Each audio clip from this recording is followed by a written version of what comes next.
Dans la dure bataille pour la reconstruction du Congo, la victoire est à notre portée.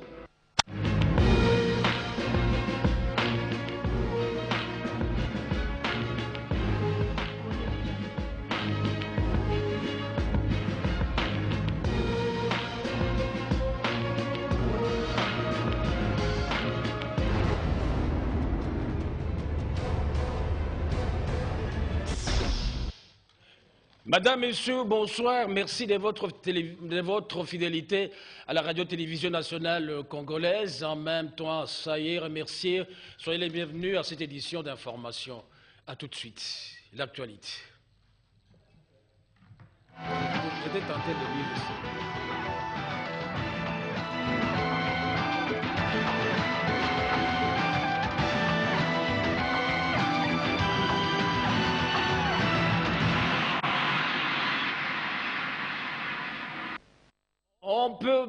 On peut beau coller, à tort d'ailleurs, toutes les misères du monde au continent africain. Cela ne l'empêche pas de répondre au rendez-vous du donner et de recevoir, en termes bien sûr de créativité.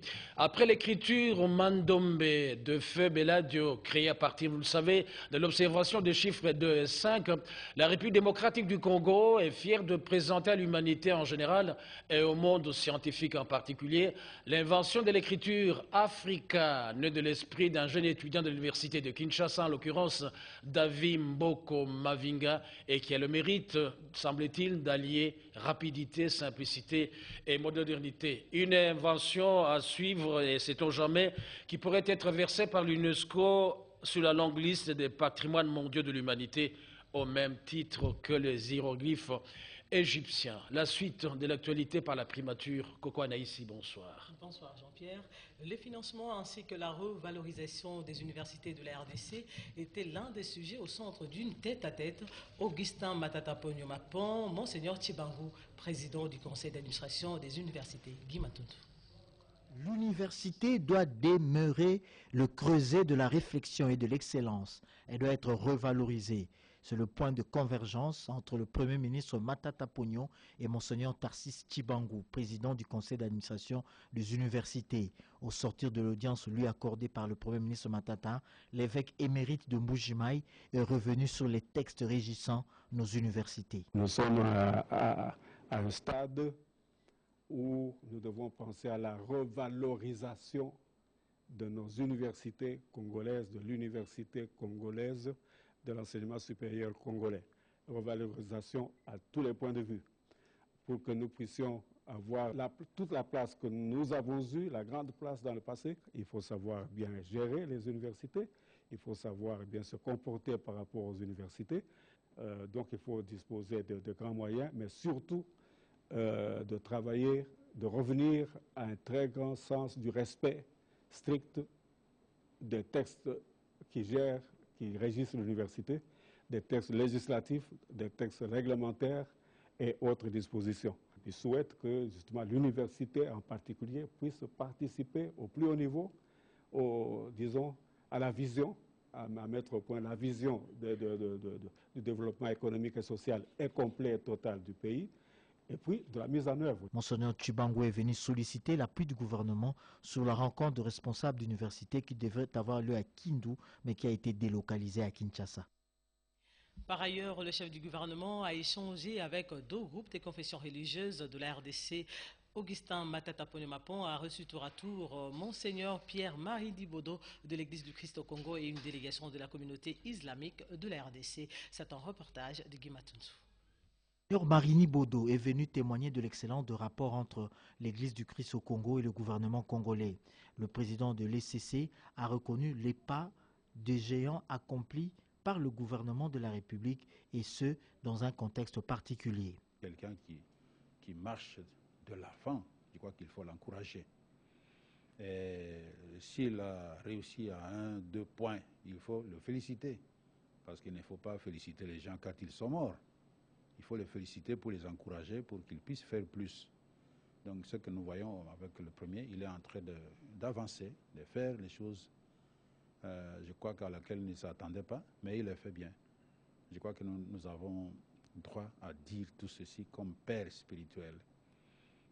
C'est très très important pour nous que les gens sachent prier aussi pour les autorités. Ça, c'est le devoir que le Seigneur nous donne pour que nous puissions prier pour les autorités et que nous puissions jouir aussi la paix. Par la suite, la communauté musulmane au Congo est venue lui aussi témoigner sa gratitude au chef du gouvernement congolais. Les questions en rapport avec la situation sécuritaire dans la partie Est ont préoccupé ces responsables islamiques qui eux aussi ont reconnu les efforts du gouvernement pour améliorer les vécus des concitoyens, surtout dans la partie orientale. Dans la province du Bas-Congo, une usine de raffinerie d'huile de palme fait parler d'elle pour le développement du corridor économique Kinshasa-Matadi-Boma, constaté par le vice-ministre des Finances, Roger Chulungu. Le pool de croissance économique du corridor Boma-Matadi-Kinshasa peut désormais compter avec la production de la raffinerie d'huile de palme, usine de Boma. C'est le constat fait par le vice-ministre des Finances, Roger Chulungu, en visite d'inspection au Bas-Congo. Monsieur Ibrahim, responsable de Congo Oil, qui a conduit l'autorité dans ses installations, a expliqué le système de production de cette raffinerie qui compte, 3 ans après son installation, implanter une savonnerie et une margarinerie. Question de contribuer au développement et à la croissance économique à travers ses activités et la création de nouveaux emplois. Nous avons visité l'usine. C'est un investissement éloquent qui va booster le développement du secteur agricole dans la production de l'huile de palme. À ce jour, 150 associations paysannes bénéficient du soutien de Congo Oil qui a déjà créé 500 emplois à Boma. L'appui de la Banque mondiale à cette unité de production du secteur privé a été relevé par M. Mamadouba. C'est par les sentiments de satisfaction et d'encouragement que le vice-ministre des Finances, Roger Chulungu, a quitté les installations de cette usine et a promis le soutien du gouvernement central. Toujours dans le Bas-Congo, sachez que les élus nationaux plaident pour l'amélioration des conditions de vie des agents de l'OCC Bas-Congo. Ils l'ont dit au directeur général de cette entreprise, Albert Kassongo, lors d'une audience que leur avait accordée le vendredi dernier, Berthe Mukonkole. Après leur rencontre avec le Premier ministre, les députés nationaux de la province du Bas-Congo ont rencontré ce vendredi 12 avril 2013 le comité de gestion de l'Office congolais de contrôle, comité que dirige Albert Kassongo Mukonzo. Après leurs vacances parlementaires, ces élus du peuple sont venus exposer au DG de l'OCC les conditions de vie auxquelles sont confrontés les agents OCC Bas-Congo. Parmi les desiderata, l'amélioration des conditions salariales des travailleurs. Il se dégage de cet entretien que les mesures qui étaient prises par le gouvernement ne permettent pas à l'OCC de remplir pleinement sa mission de contrôle à l'importation et à l'exportation. Ce problème, c'est entre autres quoi? C'est l'impayement du personnel, en tout cas de Mwanda jusqu'à Lukala. Le personnel n'est pas payé et il y a des problèmes de contrôle aussi. Pendant les vacances parlementaires même, on a dû procéder à la destruction de certains produits avariés. L'OCC doit être compris comme cet organe qui protège comme sous d'autres cieux. Mais chez nous, on a l'impression que l'OCC est un peu négligé. Les DGA sont en train de se battre pour régler tant soit peu ces problèmes d'impayement au niveau du Bas-Congo. Ces députés nationaux ont par la même occasion salué le travail abattu par l'OCC qui ne ménage aucun effort pour intercepter tout produit avarié qui était destiné à la consommation au poste frontalier et surtout à la frontière des Loufou.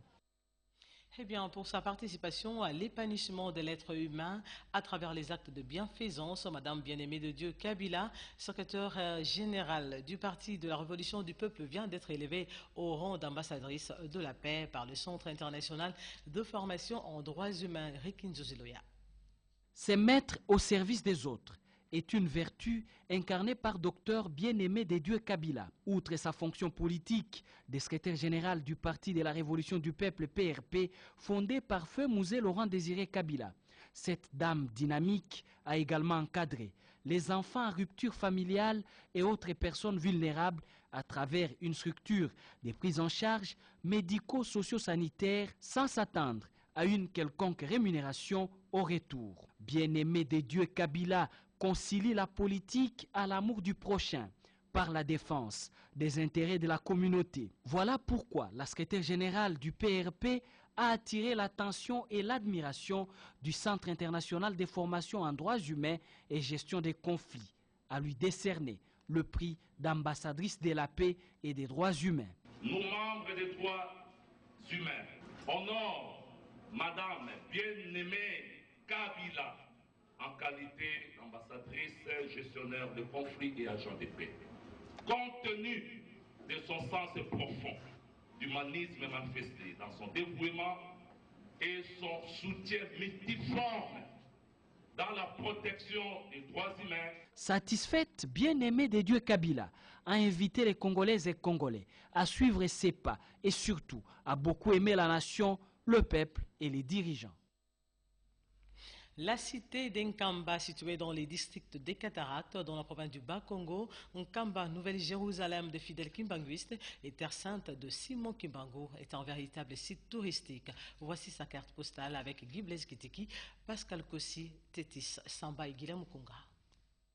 Située à 72 km au sud-ouest de Banzangungu, dans la province du Bas-Congo, la cité de Nkamba, Nouvelle-Jérusalem, doit sa renommée au prophète de Dieu, Simon Kimbangu, envoyé spécial de Jésus-Christ sur la terre, qui, au début de son ministère, le 6 avril 1921, avait ressuscité Madame Kiantondo dans la localité de Gombe-Kintsuka, transformé une noix de palme pourrie, devenue de bonne qualité, en kanjabola et autant d'autres guérisons et miracles. Arrêté, jugé et condamné à la peine capitale par la police coloniale et relégué à la prison de Boulou entre Lubumbashi et Likasi, où il mourut en 1951 comme le plus vieux prisonnier du monde. Devenue célèbre, depuis lors, la cité d'Nkamba, avec son temple de 37 000 places assises, est construite sur une colline au milieu de 6 autres collines qui l'entourent sous forme de ceintures, sur lesquelles sont érigés des villages parmi lesquels Ngombe-Kintsuka, Lekankimpaku, Ueno et Funa. Aujourd'hui, Nkamba, la cité sainte, est non seulement le lieu du culte kimbanguiste ou de commémoration des grandes dates selon leur calendrier, tels que le 6 avril, le 25 mai et autres, mais la Nouvelle-Jérusalem est désormais un lieu de pèlerinage où tous les croyants au message de Papa Simon Kimbangu viennent des 4 coins de la terre se ressourcer en prière devant le mausolée du saint prophète qui, à la quête d'un miracle, d'une guérison ou d'une solution à un problème particulier ou de famille. À la fin du pèlerinage, les uns prennent l'eau d'Nkamba, les autres la terre de la cité sainte et une autre catégorie, ceux-là qui prennent les deux car considérées comme porteuses de bonheur. Kamba, c'est aussi un lieu touristique, un patrimoine historique et socio-culturel où se ressourcent les chercheurs et les hommes de science. Eh bien, restons toujours dans la religion kimbanguiste pour parler également de l'invitation que vient de recevoir le chef spirituel, le représentant légal de cette église, Simon Kimbangu Kiangani, de la part du gouvernement angolais pour se rendre au site historique Nkulumbimbi. C'est en Angola, bien sûr. Guy Blaise Kitiki, Pascal Kossi, Titi Samba et Guilhem Konga. Il n'y a plus de doute. Le gouvernement angolais a pris sa décision. Le site historique de Nkulumbimbi, en Banza Congo, en République d'Angola, doit accueillir le chef spirituel de l'église kimbanguiste, son éminence Simon Kimbangu Kiangani. Le docteur Emmanuel Fernandez, envoyé spécial du président Dos Santos, a livré ce message aux fidèles kimbanguistes au cours d'un culte. Dans ce message, il a demandé à son éminence Simon Kimbangu Kiangani de fixer une date pour s'y rendre, car, a-t-il dit, il est prouvé que la prophétie de Mama Kimpavita doit s'accomplir sous la réhabilitation de l'homme noir. Cette nouvelle, très attendue par les fidèles, vient de couper court à toutes les campagnes d'intoxication. La joie avait envahi toute l'église. Son éminence, Simon Kimbangu Kiangani, ne pouvait retenir sa satisfaction. Il a promis de fixer la date pendant la saison sèche. Cette nouvelle est une invitation et le temps est arrivé pour que le monde comprenne et voie l'accomplissement de la prophétie de Simon Kimbangu, l'envoyé spécial de Jésus-Christ sous la terre. Kulumbimbi, ce site mystico-historique, sorti des terres sans que personne ne l'ait construit.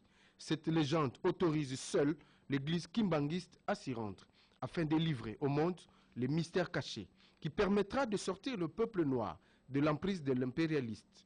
seule son éminence, Simo Kimbangu Kiangani, qui détiendrait la clé. En tout cas, plus rien, ni plus personne n'arrêtera son éminence Simo Kimbangu Kiangani pour aller à Kulumbimbi.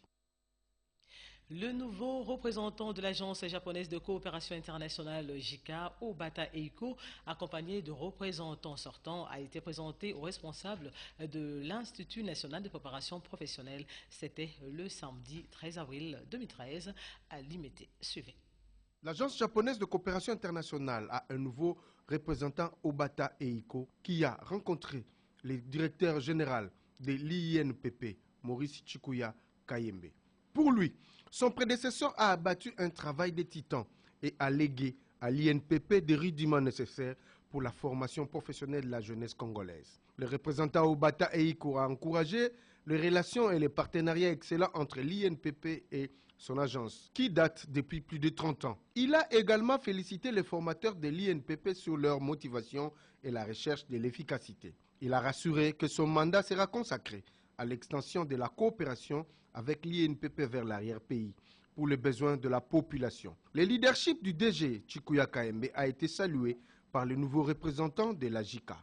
Il a appelé à plus de travail. Pour le représentant partant, Eiro, il n'a cessé d'apprécier l'esprit de coopération et la perspicacité qui a caractérisé leur partenariat. Il en garde de bons souvenirs. Pour lui, Obata accomplira de bien sa tâche, a-t-il dit, et qu'il a souhaité que l'INPP devienne une référence en Afrique. De son côté, le directeur général de l'INPP, Maurice Chikuya Kayembe, a loué les interventions de la coopération japonaise dans le volet de la formation, des équipements et des infrastructures. Il a plaidé pour l'extension de la coopération vers les provinces. En politique, signalons que le membre du bureau politique de l'INADEF était autour d'une table avec l'autorité morale du parti, Charles Mwandon Simba. C'était pour la révision du statut de l'INADEF. John Lupassa. Soucieux du fonctionnement efficient de l'Union nationale des démocrates fédéralistes et de mettre au diapason les statuts avec les textes légaux et réglementaires du pays, n'est pas cédé aux jets politiciens sur la motion de défiance contre Matata Ponyo. Tel a été l'objet de la réunion du comité politique national de ces partis convoqués sous la direction de l'autorité morale Charles Mwando Simba. À ce sujet, quelques amendements et corrections ont été faits afin d'adapter ces statuts à la réalité du moment. Concernant le deuxième point, l'initiateur de ces partis, Charles Mwando Simba, a été catégorique. Les députés de l'UNADEF et ceux de la majorité présidentielle qui ont apposé leur signature sur les documents de la motion contre Matata Ponyo doivent la retirer. L'UNADEF soutient les actions du Premier ministre Matata Ponyo et du chef de l'État Joseph Kabila Kabange. Le comité politique national la juge inopportune car elle distrait l'opinion nationale et vise à perturber la tenue des concertations politiques nationales initiées par les chefs de l'État et attendues par tous. C'est pourquoi le comité politique national enjoint tous les députés de son parti de se désolidariser de cette aventure malencontreuse et de ne pas donner caution à cette démarche en refusant d'y apposer les signatures ou en les retirant au cas où ils les avaient apposées par inadvertance à tous les membres de l'INADEF. Le comité politique national demande de rester attentif et de faire échec à toute démarche visant à faire rater à la nation l'occasion de se parler et de trouver des solutions consensuelles aux problèmes politiques, sécuritaires et socio-économiques qui l'amènent. Sur l'initiative du ministre de l'Enseignement supérieur, universitaire et recherche scientifique, Bonaventure Thiello, l'Institut national de bâtiments et travaux publics a organisé un atelier sur la surveillance et la maintenance des infrastructures modernes en RDC. C'était dans l'objectif de sensibiliser les ingénieurs sur l'importance de la protection de ces patrimoines nationaux. Anastasie Doumbou, Blaise Ndombele et Mireille Koumou. À l'Institut national de bâtiments et travaux publics, il s'est ouvert un atelier d'échange sur la surveillance et la maintenance des infrastructures modernes liées aux barrages hydroélectriques. C'est en vue de sensibiliser les ingénieurs sur les bien fondés de ces bijoux, considérés comme un patrimoine national, dont du chef de l'État, Joseph Kabila Kabange. À cette occasion, l'INBTP a fêté ses 52 ans d'existence et a lancé une association de doyens de cette institution dénommée Interface INBTP Société. Cette journée a connu plusieurs interventions, celle du DG de l'INBTP Hubert Makengo sur les concepts de surveillance, de maintenance ainsi que des conséquences liées à la rupture des barrages a captivé l'attention des participants. Le ministre de l'Essuresse Bonaventure Ochielo les a invités au changement de mentalité et à l'esprit rigoureux. Bien avant, le ministre a visité les bâtiments de cette institution avec une insistance particulière sur les installations sanitaires. Ces manifestations relèvent des activités scientifiques que chaque établissement doit organiser au cours d'une année académique. Et puis, le ministre des Transports et Voies de Communication, Justin Kalumba Mwanangongo, a procédé le vendredi dernier au lancement des travaux de construction des abris bus, des arrêts et autres espaces publics aménagés à travers la ville de Kinshasa. David Moubenga et Eric Djoké. Ce premier coup de pioche que le ministre des Transports et Voies de Communication, Justin Kalumba Mwanangongo, a donné ce vendredi 12 avril 2013 au rond-point de Kintambo Magasin pour la construction des 326 arrêts de bus est non seulement une réponse à l'exigence de la mise en circulation de nouveaux bus devant assurer le transport en commun à Kinshasa, mais aussi un changement profond dans la manière de transporter la population. Pour le directeur général de l'Agence congolaise des grands travaux, ces travaux constituent un vaste programme initié par le gouvernement en vue de garantir la fluidité du trafic, la sécurité sur les routes et l'embellissement des espaces publics. Le ministre des Transports et Voies de Communication ne s'est pas empêché de montrer l'importance de ce projet dont l'exécution est confiée à l'Office de voirie et drainage pour une durée de 2 ans. Juste après, le ministre Justin Kalumba Mwanangongo s'est rendu au bureau permanent des enquêtes d'accidents et des incidents d'aviation pour remettre officiellement les clés des locaux devant abriter cette structure qui a été créée par le décret numéro 12/35 du 2 octobre 2012 du Premier ministre, ainsi qu'une Jeep pour le bon fonctionnement de ce service dont l'objectif est de prévenir les accidents aériens. Comment faire pour conquérir, conserver ou partager le pouvoir avec Dieu? C'est le thème développé par le chef de la maison civile du chef de l'État, l'ambassadeur Théodore Mugalou à l'interfédéral du PPRD ville de Kinshasa. C'était le samedi dernier. Marx César Locaté. C'est dans une ambiance unique en son genre, imprimée par le secrétaire permanent de l'interfédéral PPRD ville de Kinshasa, honorable Doudia Kilanga, que le chef de la maison civile du chef de l'État a fait son entrée au siège de l'interfédéral. Le pouvoir, c'est de cela qu'il s'est agi avec Mouzé Laurent Désiré Kabila au travers la révolution pardon qui l'a conduit jusqu'au sacrifice suprême.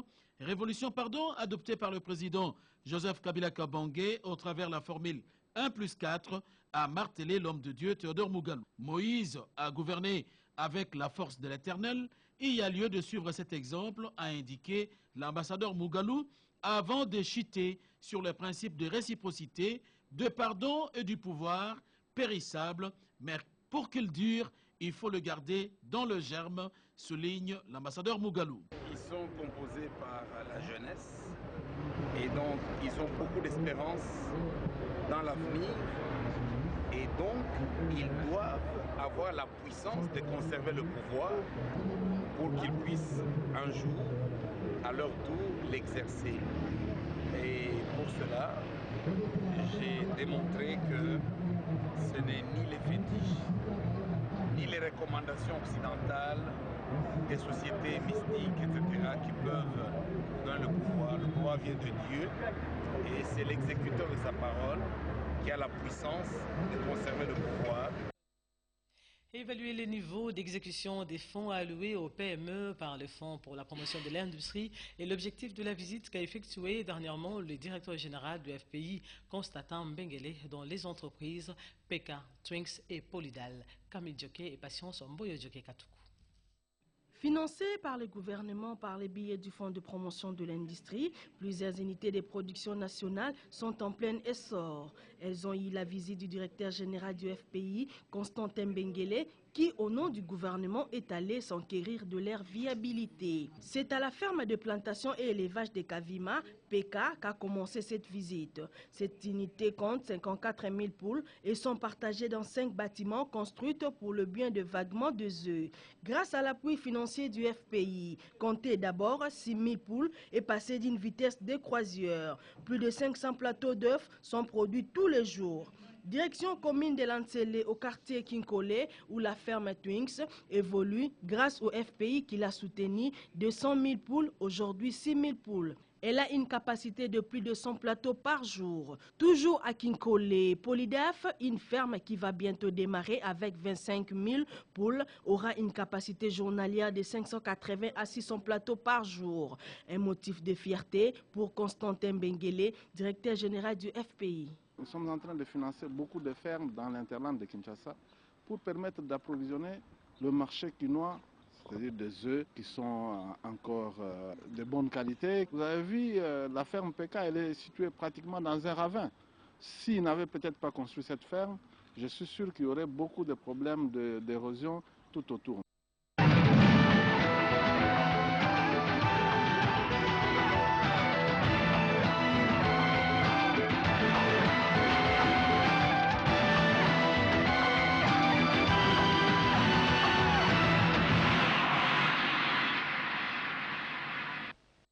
Le déplacement des Nairobi pour le compte de sa participation à la cérémonie d'investiture du 4e président dans l'ordre d'accession à cette fonction au Kenya demeure sans doute l'activité phare du président Joseph Kabila durant la semaine. Jacques Moukaleng Makal. Invité de marque à l'investiture de son homologue kenyan Uhuru Kenyatta, le président de la République Joseph Kabila Kabange est arrivé à Nairobi lundi 8 avril 2013 dans la soirée, la veille des festivités. C'est le ministre kenyan en charge des coopératives et du développement, Zoé Nyaga, qui l'a accueilli avant qu'il ne couche sa pensée dans le livret d'or au salon présidentiel de l'aéroport international Jomo Kenyatta. La cérémonie d'investiture du président élu Uhuru Kenyatta a eu lieu mardi 9 avril 2013 au complexe sportif Karani de Nairobi, capitale du Kenya en fête. Une bonne dizaine de chefs d'État et plusieurs personnalités de haut rang ont assisté à cette manifestation haute en couleur. Le président de la République, Joseph Kabila Kabange, a été parmi les hôtes de marque aux côtés de ce père africain. Kenneth Kaunda, l'un des pères de l'Union africaine, et Mme Nkosazana Zuma, présidente de la Commission de l'Union africaine, étaient aussi à la tribune d'honneur, décorée aux couleurs nationales. Dans le décor transpirait un message fort. La prédominance du blanc traduisait la volonté des autorités du pays hôte de ramener la paix, de pacifier les esprits après les tueries et la guerre fratricide qui ont plongé le Kenya dans le chaos suite à la crise post-électorale. L'investiture a débuté par le tour d'honneur du stade Archicomble qu'a fait le président sortant Mwai Kibaki. Il a reçu les honneurs de la garde républicaine et les ovations d'une foule en liesse. La population lui a offert ainsi l'hommage de sa déférence pour les loyaux services. Il a bien mérité de la patrie, dira-t-on. Et la passation du pouvoir s'est déroulée sans heurts. Les couleurs nationales du Kenya et le drapeau d'Uhuru Kenyatta ont été hissés, tandis que le sien descendu. Tout un symbole de la continuité des institutions selon les dispositions constitutionnelles. Il est à noter que l'investiture de Uhuru Kenyatta est un moment crucial de consolider les institutions et de se tenir les coudes. Le président élu a prêté serment en même temps que son vice-président William Ruto, la Bible à la main. Dans la foulée, éminentes personnalités religieuses, pasteurs, évêques, imams ont invoqué tour à tour pour la circonstance le Tout-Puissant pour que la nation tout entière soit bénie, qu'elle soit à l'abri des déchirements pour jamais. Témoins de cette manifestation de haute portée, les chefs d'État présents, dont Joseph Kabila Kabange, président de la République démocratique du Congo. L'investiture a été un moment de grandes émotions et de messages forts pour l'unité du Kenya. 6 heures d'ambiance inhabituelle, entrecoupées de youyou de joie, des chansons en chœur, de battements des tam-tams, que rythmaient des hurrahs, ovations, vivas et sifflements de trompettes qui couvraient tout le stade Karini de Nairobi électrisé. C'est la recette de cette journée mémorable que le Kenya pluriel a présentée aux hôtes de marque, le président de la République démocratique du Congo, Kabila Kabange, et ses homologues africains. Au fait de ce complexe sportif Karini, flottaient côte à côte les drapeaux de tous les pays invités. Le tricolore de la République démocratique du Congo a marqué aussi l'excellence de relations entre Kinshasa et Nairobi sous un nouveau regard de la solidarité africaine. Le mérite de la manifestation grandiose du 9 avril 2013 à Nairobi, c'est la quiétude qui a régné partout et surtout la présence d'une douzaine de chefs d'État africains, dont le président de la République démocratique du Congo, Joseph Kabila Kabange, et nombre de personnalités de haut rang représentant l'Union africaine, la SADC, la CIRGL et les organisations internationales. Leur présence remarquable à Nairobi a été la preuve éloquente du soutien sans faille apporté au peuple kényan et aux nouvelles autorités du pays. Une autre particularité de cet événement de taille qui s'est inscrit en lettres de feu dans la mémoire collective, c'est la prise de parole des orateurs, à tour de rôle à la tribune. Le président investi Uhuru Kenyatta, le vice-président William Ruto, le président sortant Mwai Kibaki, le président ougandais Museveni, des hommes des dieux, des hommes de loi se sont succédés pour rassurer l'opinion que le Kenya tourne la page et écrit maintenant une belle page de son histoire, celle du pardon, de l'unité, de la réconciliation et du travail. Au bout des 6 heures, la brillante cérémonie aux allures féeriques s'est clôturée dans la fraternité et la solidarité. Les hôtes de marque ont eu à féliciter le nouveau chef d'État. Et en marge de ces grandes festivités, à quelques heures de son départ de Nairobi, le mercredi 10 avril 2013, le président de la République, Joseph Kabila Kabange, a eu un tête-à-tête avec son homologue kenyan, Uhuru Kenyatta, au State House dans le courant de la matinée. Ces deux chefs d'État se sont rencontrés au lendemain de l'investiture du président hôte, le 4e élu qui a été placé sur le trône après sa victoire de la présidentielle kenyane. Mais rien n'a filtré de cette rencontre. Aussitôt l'entretien terminé, c'est une chaleureuse poignée de main marquée d'une photo de famille qui a consacré cette atmosphère convient fraternelle. Le président de la République, Joseph Kabila Kabange, a pris congé de son hôte Uhuru Kenyatta sous le regard des chasseurs d'images. À l'aéroport international Jomo Kenyatta, il s'est envolé pour Kinshasa qu'il a atteint le même jour en début d'après-midi. La semaine du président a été celle de la diplomatie africaine pour la République démocratique du Congo.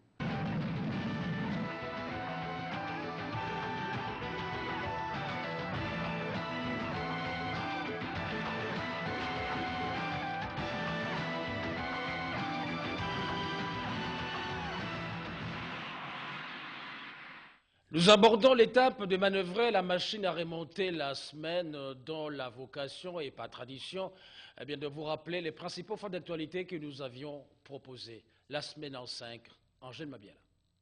La 13e réunion extraordinaire du Conseil des ministres a opté pour le renforcement de la sécurité le long des frontières. Autre chose, le gouvernement restait ferme. Les véhicules vieux de 10 ans de fabrication sont interdits d'accès en République démocratique du Congo.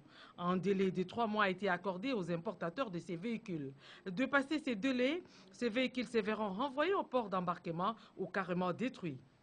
À la Chambre basse du Parlement, les députés nationaux ont poursuivi l'examen et l'adoption, article par article, de la proposition de loi organique portant organisation et fonctionnement du Conseil économique et social. Les députés provinciaux de l'Équateur iront aux urnes le 27 mai prochain pour élire un gouverneur et un vice-gouverneur. C'est ce qui se dégage du calendrier électoral publié par la Commission électorale nationale et indépendante. Les pluies diluviennes qui se sont abattues en Banzangungu dans le Bas-Congo ont causé d'énormes dégâts matériels, plus de 50 maisons sous les eaux, dont 6 se sont écroulées, plusieurs blessés et 5 pertes en vies humaines. Les ordonnateurs délégués du budget et les directeurs provinciaux de la Banque centrale du Congo à l'école de la bancarisation, l'objectif est de garantir la maîtrise de l'effectif et la masse salariale des agents et fonctionnaires de l'État. Une rentrée des classes particulière pour les élèves de l'Institut de la Gombe qui ont vu leur établissement scolaire remis en étape après près d'un demi-siècle. L'ex-Athénée royal de Kelina retrouve son éclat, motif de satisfaction des élèves qui ont reçu la recommandation de faire de cette école la prunelle de leurs yeux. Nous sommes venus pour la paix et la rigueur car le temps est venu pour mettre définitivement fin à la guerre en République démocratique du Congo. Déclaration de la délégation de Kinshasa à la reprise des pourparlers avec les rebelles de M23 à Kampala. Le facilitateur a mis l'accent sur la volonté de la CIRGL de voir le pays de Joseph Kabila Kabange retrouver une paix durable. Les premières assises aéronautiques de la République démocratique du Congo ont vécu comme retenu les défis de la sécurité aérienne en République démocratique du Congo. Plusieurs déficits minent ce secteur, dont la faiblesse de l'organisation, la carence des normes, les déficits des infrastructures, les problèmes des compétences et la culture de sécurité. Des concertations entre le gouvernement et la Banque mondiale axées sur la thématique de l'approche liée aux opérations de cette institution de Bretton Woods en République démocratique du Congo, pays post-conflit qui, après consultation, va choisir de passer à une nouvelle forme de coopération avec la Banque mondiale. 3 membres du gouvernement en face des syndicats de chauffeurs de poids lourds opérant sur la ligne Kinshasa-Boma. Ces derniers ont déclenché un mouvement d'arrêt de travail suite au non-respect des accords signés en janvier dernier. Accord qui stipule que le conducteur a droit à 300 000 francs congolais et son convoyeur 150 000 francs congolais. Une mesure jusque-là appliquée partiellement par les propriétaires des véhicules. Les ennemis de la paix ne désarment pas. Après l'équipe du pasteur Denis Lessi, un autre réseau des malfrats a été présenté à la presse. Ces derniers, œuvrant sous la couverture d'une cellule de prière, avaient un mot de passe, pasteur. Ces groupes composés de 13 personnes, dont une femme, avaient pour mission de mettre fin à la vie du président de la République et du Premier ministre. Un incendie s'est déclaré au camp Lufungula de la police nationale congolaise. Une bougie allumée, laissée par inadvertance, serait à la base de ces sinistres qui a réduit en cendres plus d'une dizaine de maisons. La population a été débordée par l'événement. Le rendez-vous pris par le gouvernement central et le mouvement rebelle du M23 pour un nouveau round de pourparlers à Kampala, sur le territoire ougandais. Un autre rendez-vous, mais dans les très courts termes, que représente le déploiement de la brigade d'intervention en charge de neutraliser l'ensemble de forces négatives qui écument l'Est du pays, ont fait la une de journaux parus dans la semaine qui vient de s'achever. Constance Mananga. La reprise des pourparlers de Kampala, les déploiements de la brigade d'intervention ont fait la une des journaux parus la semaine qui vient de s'achever. Les journaux ont analysé de plusieurs manières les pourparlers de Kampala comme le déploiement de la brigade d'intervention. Kampala 3, M23, la fin des haricots. Le venin se trouve toujours dans la quai. La nouvelle bourde de Museveni, Kagame déclare la guerre à Zuma. Autant de titres pour l'arrivée de la délégation du gouvernement congolais et celle du M23 invitée par les facilitateurs ougandais. Pour ces journaux, parus le mercredi 10 avril, la plénière a été décisive dans la mesure où les négociateurs du gouvernement et leurs vis-à-vis du M23 devraient s'affronter sur les plans. 2 arguments pour défendre chacune des parties son projet d'accord devant s'actionner la fin des pourparlers. Le gouvernement, à travers son porte-parole, la mère Mende Omalanga, ministre des Médias, avait exigé le désarmement et la dissolution du M23 par lui-même. S'agissant de la brigade d'intervention, les journaux ont écrit « Face à la brigade d'intervention, le M23 agite les parlements sud-africains ». La MONUSCO condamne la campagne du M23 contre la brigade d'intervention.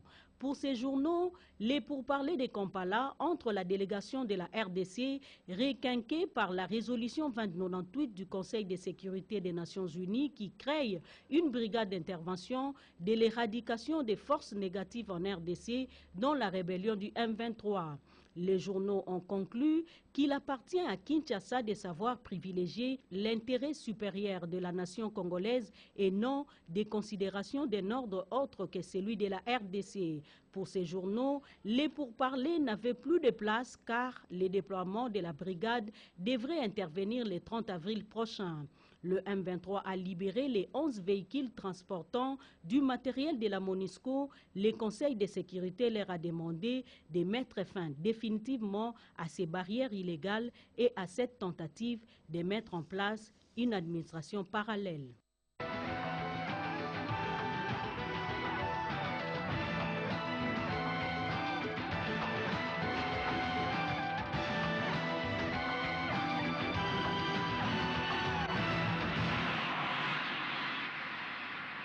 L'instauration de la bancarisation de la paie des salaires est tout à la joie et au bonheur de chacun de nous. Nombreux sont aussi parmi nous, se fondant sans doute sur la nécessité de soulager quelque peu les établissements bancaires, sont partisans de l'extension au plus vite de l'opération dans les coopératives, note Eugénie Dada Chabani dans ce dossier. Le souci du gouvernement de la République est d'améliorer les conditions sociales des Congolais sur toute l'étendue de la République. L'une des voies pour gagner ces paris est l'amélioration des rémunérations des agents et fonctionnaires de l'État et aussi de l'armée et de la police nationale congolaise. Pour améliorer les salaires, il y a un préalable, à savoir la maîtrise de l'effectif de tous les fonctionnaires et agents de l'État. Au mois de mai, l'exécution de la paie des fonctionnaires et agents de l'État, de la police et de l'armée par voie bancaire est devenue une réalité grâce à la synergie gouvernement, Banque centrale du Congo et Banque commerciale. La bancarisation de la paie des fonctionnaires de l'État qui était boudée au début de l'opération suite au long fil d'attente devant les banques commerciales a connu finalement le succès. Les fonctionnaires et agents de l'État, les policiers et les militaires se réjouissent du fait qu'ils obtiennent chaque mois régulièrement leur rémunération et en entièreté. Je suis très contente parce que je vois que ça ne traîne pas. Vous présentez ce que vous devez présenter à la banque et je n'ai même pas fait 10 minutes pour retirer mon salaire. Ça nous met en contact avec les circuits bancaires et ça permet que la personne touche son argent à la source. L'un des avantages de la bancarisation est aussi l'impulsion de la culture de l'épargne. Avec l'avènement de la paie par voie bancaire, le nombre de comptes des banques ont augmenté. Conséquence, les pays quittent petit à petit la sous-bancarisation. Le premier indicateur qui atteste que la bancarisation a augmenté au niveau du pays, c'est en fait le nombre de comptes. Parce que c'est aussi un indicateur lorsqu'on fait des rapprochements entre le nombre de comptes dans les systèmes bancaires par rapport à l'ensemble de la population. Et donc, à la faveur de la bancarisation, il y a des comptes qui ont été ouverts dans les banques. Et donc, pour le moment, nous sommes autour d'un effectif qui tourne autour de 450 000 effectifs agents et fonctionnaires de l'État bancarisé. Donc ça fait 400 000 comptes en plus de ce que l'effectif qui a existé, le nombre de comptes qui a existé avant la bancarisation. Donc la bancarisation a contribué à augmenter le nombre de comptes dans les systèmes bancaires. Depuis le début des opérations, seules les banques commerciales assurent la paie des agents de l'État. Les coopératives d'épargne et de crédit ne sont pas encore associées. L'allure prise par la progression d'érosion prédispose à une disparition et une proportion non négligeable de certains espaces lotis dans la partie ouest de la ville-province de Kinshasa. La cartographie des sites à haute prédominance du phénomène de la gradation du sol range le quartier Sangamamba dans la commune, bien sûr, dans la commune de Ngaliema. Des maisons menacées d'écroulement et des routes sans la moindre garantie de se maintenir encore pour longtemps en état. C'est en tout cas le tableau que dresse Brigitte Mopane après avoir approché une population en détresse. Dossier. Nous sommes dans le quartier Sangamamba à Binza-Upen, commune d'Ngalema. Des érosions se sont déclarées sur différents points de la principale et unique avenue. Ces érosions menacent aussi des rues à l'intérieur de ce quartier après les dernières pluies diluviennes qui se sont abattues sur la capitale. L'avenue Révolution, dont il est question ici, se trouve dans un état de délabrement avancé et du coup, elle est devenue impraticable, réduit l'accessibilité à Sangamamba et oblige les habitants à faire beaucoup de kilomètres à pied avant d'atteindre la place de l'UPN pour avoir un moyen de déplacement. La vie de nombreux ménages subit les contre-coups de la dégradation de l'avenue Révolution. Cette route est principale, elle est liée, enclavée. Sans cette route, on ne peut avoir rien. Tout passe par ici, à manger et tout. Maintenant, on se demande, même les élèves, pour aller donner les cours là-bas. Des fois, on vient, il n'y a même pas moyen de passer ici. Il y a d'autres collègues qui enseignent à l'IPEN, qui viennent par cette route pour aller là-bas. Une autre voie secondaire, l'avenue Kinshasa, qui pouvait servir d'issue des sorties, est aussi coupée par des érosions. La population, qui se sent abandonnée à son triste sort, a le regard tourné vers les autorités du pays, du chef de localité aux membres du gouvernement, pour inscrire parmi les urgences la réhabilitation des avenues Kinshasa et Révolution, deux voies d'entrée et de sortie du quartier Sangamamba. Les SOS est donc lancé pour sauver aujourd'hui Sangamamba sur les points d'être rayés de la carte de la ville de Kinshasa. Que le gouvernement nous vienne en aide. Il y a des mamans qui vont acheter des foufous, des histoires vers l'Ipen Matadi Kibala. Alors ils sont en difficulté de transporter leur charge jusque-là. Nous sollicitons l'appui des autorités pour sauver notre quartier. Nous voulons un petit soutien pour désenclaver Sangamamba. Jusque-là, ces routes sont entretenues tant bien que mal par la population elle-même qui ne tarit pas d'imagination pour les rendre praticables. Mais son initiative a des limites. Les initiatives personnelles, c'est trop dit parce que derrière moi, vous voyez les sacs là-bas. On a commencé par faire le cantonnage manuel, on a mis des sacs, on a mis des bambous, mais avec l'eau qui vient de Bumba, Kinshasa et Révolution, on ne peut pas contenir ça.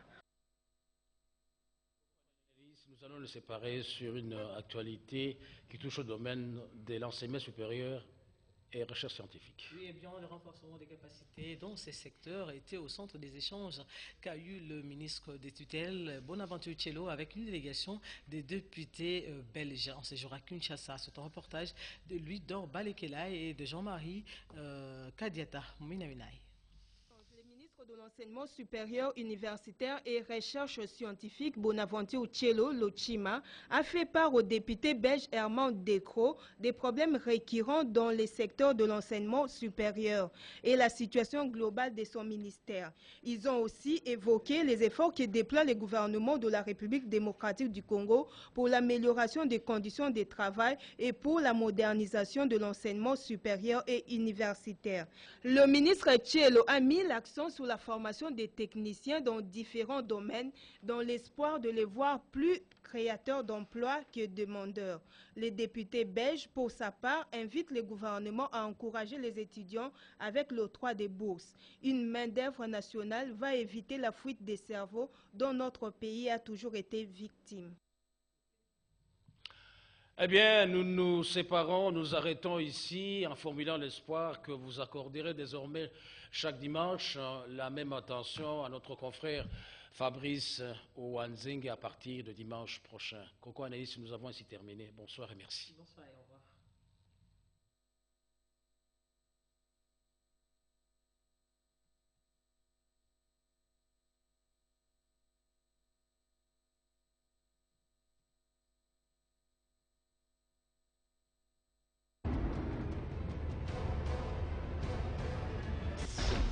Ce premier